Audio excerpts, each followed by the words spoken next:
Tanggal 6 Oktober, hari ke-280. Bacaan Matius pasal 20 sampai pasal 23.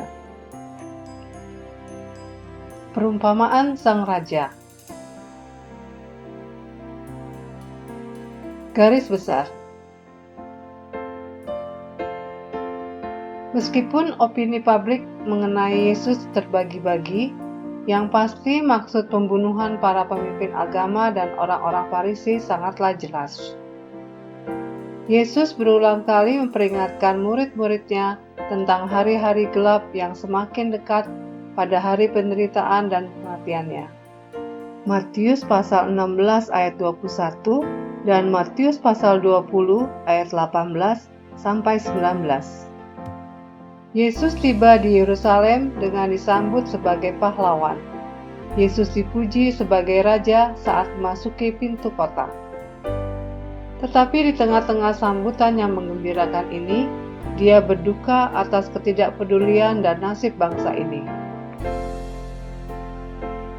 Renungan Harian.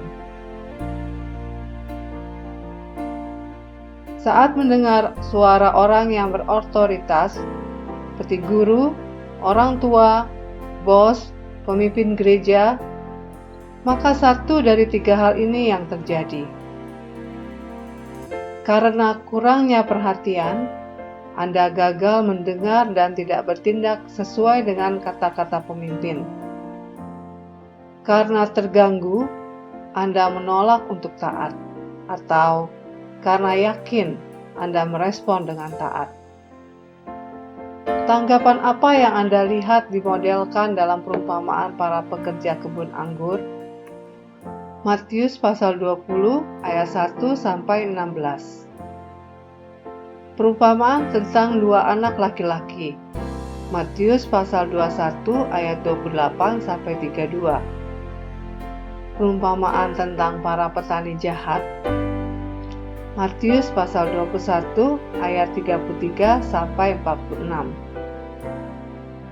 Firman Tuhan memiliki cara untuk menyatakan orang bersalah dengan cara yang tidak menyenangkan. Anda berharap Anda bisa mengabaikan kebenaran tersebut. Tetapi ketahuilah bahwa di dalam kebenaran terdapat ketetapan, ketajaman, tanpa kompromi. Dan sampai Anda menanggapi hal ini dengan ketaatan, Anda tidak akan merasa nyaman dan damai. Seperti orang-orang Farisi yang disebut Kristus sebagai pembimbing buta, orang-orang munafik, dan kuburan bercat putih, Anda juga akan menemukan cara untuk menutup telinga terhadap firman Allah atau menyerahkan hidup Anda kepada kebenarannya. Apakah ada duri di bawah tempat duduk rohani Anda hari ini? Jangan mengabaikannya. Tuhan telah menempatkannya di sana untuk suatu tujuan, untuk membuatnya sangat menyakitkan bila Anda tidak berubah.